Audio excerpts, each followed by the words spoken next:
अस्सलाम वालेकुम। सूरतुल नमल आयत नंबर 40। औज़ु बिल्लाहि मिनश शैतानिर रजीम। बिस्मिल्लाहिर्रहमानिर रहीम। इसमें हम हज़रत सुलेमान अलैहिस्सलाम का वाक़या बयान करेंगे। एक शख्स जिसको किताब इलाही का इल्म था कहने लगा कि मैं आपकी आँख झपकने से पहले पहले इसे आपके पास हाजिर किए देता हूँ। जब सुलेमान अलैहिस्सलाम ने तख्त को अपने पास रखा हुआ देखा तो कहा कि ये मेरे परवरदिगार का फ़ज़ल है कि ताकि मुझे आज़माए कि मैं शुक्र करता हूँ या काफ़राने निमत करता हूँ। तो अपने ही फ़ायदे के लिए शुक्र करता है और जो नाशुक्री करता है तो मेरा परवरदिगार बेपरवाह और करम करने वाला है।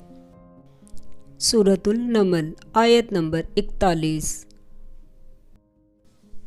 सुलेमान अलैहिस्सलाम ने कहा कि मलका के इम्तहान अक़ल के लिए इसके तख्त की सूरत बदल दो, देखें कि वो सूझ रखती है या उन लोगों में है जो सूझ नहीं रखते। लाइक करें, सब्सक्राइब करें और बेल आइकन पर क्लिक करें। सूरतुल नमल आयत नंबर 42। जब वो आ पहुंची तो पूछा गया कि क्या आपका तख्त भी इसी तरह का है? उसने कहा ये तो गोया हूबहू वही है और हमको इससे पहले ही सुलेमान अलैहिस्सलाम की अज़मत व शान का इल्म हो गया था और हम फरमाबरदार हैं। सूरतुल नमल आयत नंबर 43। और वो जो खुदा के सिवा और की परस्तिश करती थी, सुलेमान अलैहिस्सलाम ने उसको मना किया। इससे पहले तो वो काफरों में से थी। सूरतुल नमल आयत नंबर 44।